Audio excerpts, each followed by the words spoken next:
In today's video, we're going to be discussing the top 10 point guards under the age of 25. But before we get to that, welcome back to another video here with your boy, NBA Addict TV, where we provide the latest NBA content on the tube. Before we get started, make sure you hit that like button, subscribe, comment down below, and turn on post notifications to not miss a single video. So, let's start from number 10. And at number 10, I got Cade Cunningham. Now, being number 10 does not mean Cade is going to have a bad season by any means. I still think he's going to be phenomenal. There's a lot of players I had to leave off this list to put Cade on. So that says a lot. That says a lot. Now it's no secret that Cade impressed a lot of people, coaches and players alike, playing against that Team USA squad that flamed out in the FIBA World Cup. But nonetheless, Cade is still going to have an incredible year. Cade was immensely missed by this Detroit Pistons team last year. I mean, Jaden Ivey being the primary ball handler, we saw a lot of good moments, but then there were also a lot of bad. And Cade once again taking the playmaking responsibilities back from Ivey.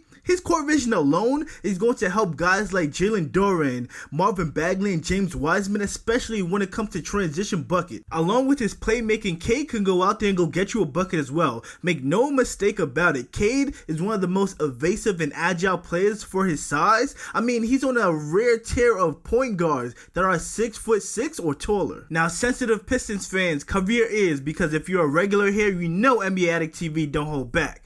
For the last 2 years, Cade has been incredibly inefficient.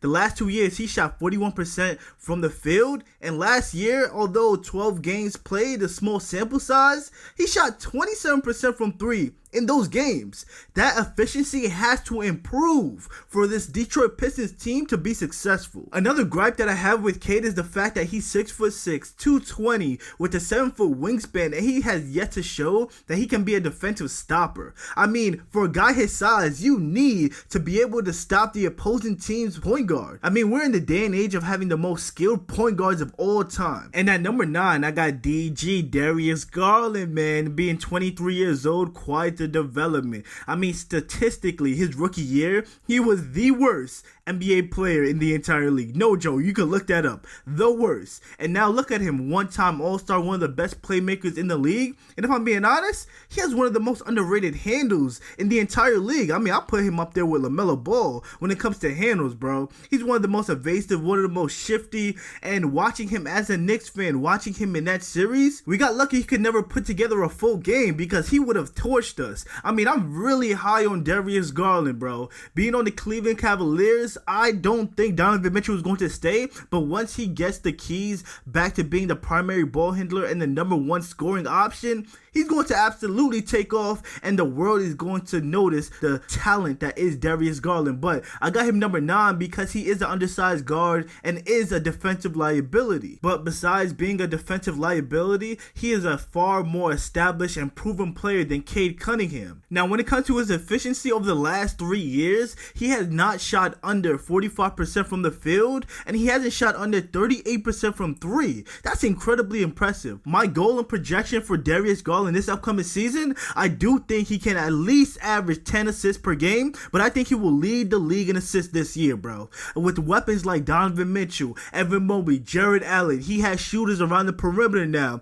with Gorgeous Niang. He has Max Strus. They still have Karis LeVert, and I even think that EMONI Bates will immediately impact this Cavs offense. It would be a huge disappointment if DG, or Lil Chris Paul, what the streets call him, I don't know. It will be a huge disappointment if he does not lead the league in assists this year. At number 8, this is where things may get a little controversial. I got Josh Giddey, 21 years old, and was a huge reason for that OKC Thunder to make the play-in last year. I mean, he is a phenomenal playmaker. He's great at setting his guys up. The guy is 6'8", but moves like he's about 6'3". He's incredibly sly and smooth. He has a really clean game. And I think this year he's going to be on constant triple-double watch. Last year, he averaged 6 assists a game. I think simply adding Chet in that lineup is going to add about 3 or 4 assists, putting him about 10 assists a game. And I do think that is realistic for him to average next season. Now, why I have Josh Giddey over Darius Garland, no matter how high I am on DG,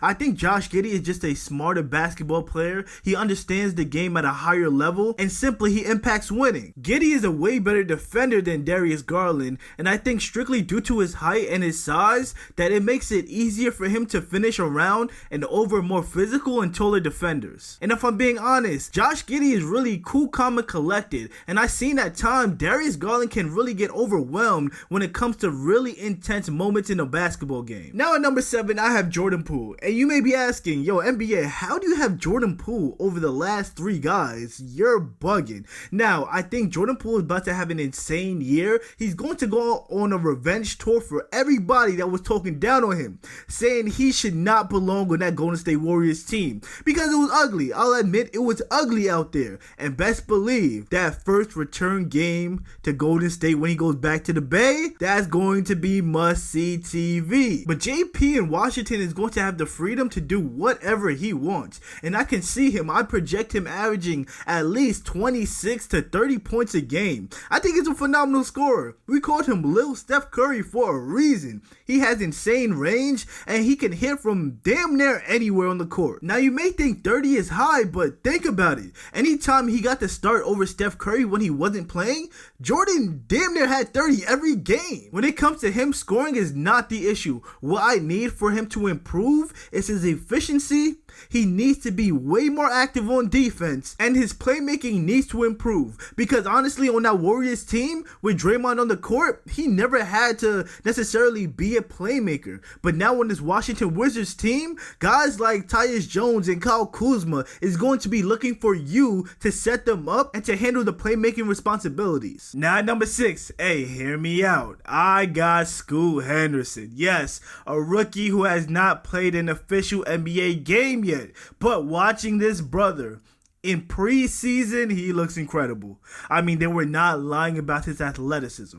They were not lying about his court vision, his playmaking abilities. They're phenomenal. I think he's going to be one of the most dynamic players out the gate. His rookie year is going to be amazing. He's going to showcase some of the most unique skills for a guy his size. If you want to say I'm chatting or L-take, I'll let that one slide. We at the Fab 5. At number 5, I got Tyrese Halliburton. Tyrese Halliburton, once he joined the Pacers, was absolutely incredible. He might be the purest point guard that we have in the league right now. I mean, he single-handedly demolished the Miles Turner trade rumors that's been lasting for years. Is it a coincidence when Tyrese touched down, Miles Turner got a contract extension? I think not. One thing I'm very critical though about this Pacers team, they need to hold on to Buddy Hield. Buddy Hield is perfect, a perfect backcourt mate for Tyrese Halliburton. Losing a guy like that automatically changes the offensive diversity of your team. When it comes to Tyrese Halliburton, this brother is a winner.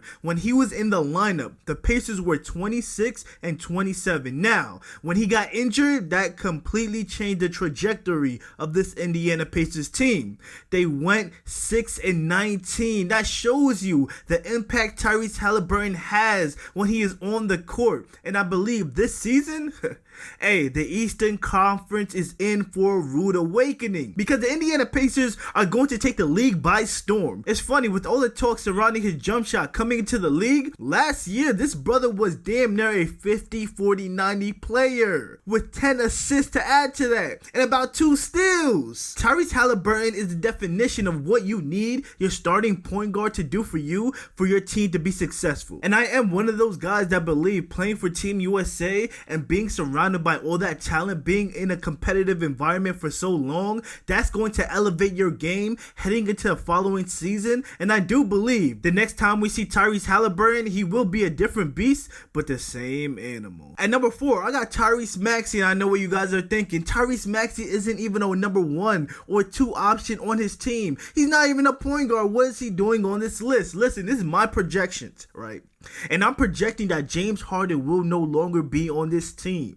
And if Tyrese Maxey gets the keys to the point guard position, gets the keys to the primary ball handler position, he's going to be phenomenal. He's going to excel at that. And guys like his trainer, Drew Harlan, has said that he will be surprised if Tyrese Maxey doesn't average about 26 points per game. Joel Embiid himself said it is his mission for Tyrese Maxey to be an all-star this season. And I think that's pretty realistic. In fact, I'd take the over on Tyrese Maxey becoming a first-time all-star superstar this year. I mean, the guy is an Energizer Bunny. Despite his size, he's a menace in the passing lanes. He's a phenomenal shooter from outside, and his efficiency proves it. Now, the reason I have Tyrese Maxey over Halliburton is because I value a player that can be impactful and efficient, playing alongside two other ball-dominant players. That shows a lot to me. That means you're committed to winning. You're willing to buy into a role in order for the team to be successful. At number 3, I got LaMelo Ball. What I don't like is that there's been a question of his maturity, and it doesn't make any sense considering every single year he's gotten better. He's been able to add something to his game, and it's the Charlotte Hornets. The Charlotte Hornets has failed him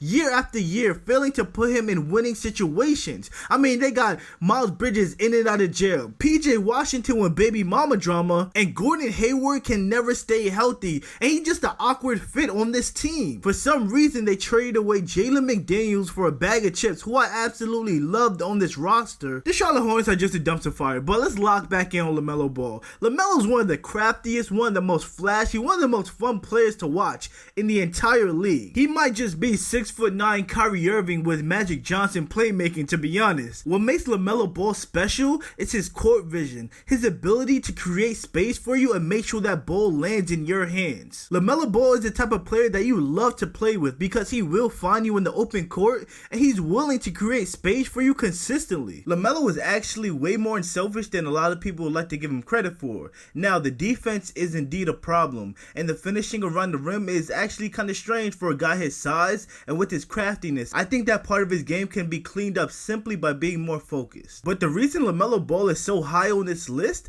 is because he translates to winning. Think about it. Every NBA team wants to play fast. Every NBA team wants to put up a ton of threes, and that is literally LaMelo Ball. That's what he's best at. And with him and Miles Bridges in the lineup, you can lock in 40 wins for this team, and I guarantee you the Charlotte Hornets will be a playoff team. My projections for LaMelo Ball this season is that he will average at least 27 or 28 points per game this year, and to pair that with about 10 or 11 assists. He has the most weapons that he has ever had in his entire Charlotte Hornets career, and this will be a breakout season for him. And at number 2, I got Ja Morant. The 24-year-old has been dealing with a lot over the last year. I mean, it's kind of self-inflicted with the bad decisions that he has been making, but it's unfortunate that he will be missing a minimum of 25 games for the Memphis Grizzlies, but don't let that stop you from thinking that he hasn't been in the gym all season. This is going to be a comeback season for Ja Morant.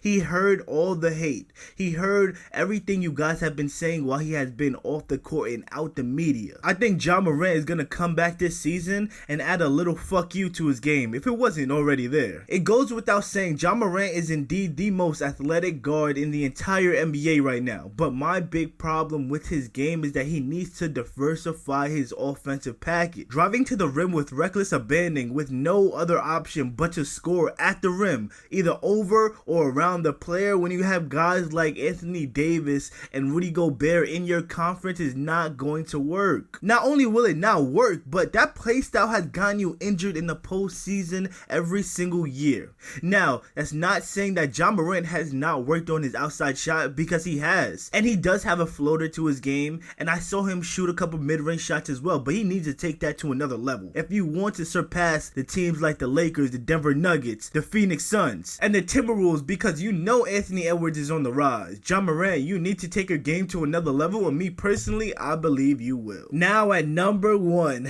you guys probably guessed it, it's Luka Doncic, man. The 24-year-old took the league by storm ever since he stepped foot and put on a Dallas Maverick jersey, man. Last year, this brother averaged 32 points, 8 rebounds, 8 assists on 49 field goal percentage and 34% from 3. He was absolutely putting that Dallas Mavericks team on his back night in and night out. Unfortunately, it did not lead to a playoff berth, and that's ultimately because the Dallas Mavericks decided to tank and get Derek Lively. At this point, we're all familiar with Luka's game. He might be the most skilled and most cerebral player in the entire NBA right now. The fact that he is not athletic and plays with the slow pace that he does, but still outmatches his opponent every single possession. I mean, we saw young Luka pick apart Kawhi Leonard and Paul George, and to see the type of player that he has developed into is so impressive. And it's crazy that he has the same amount of all NBA first teams as Steph Curry at the age of 24.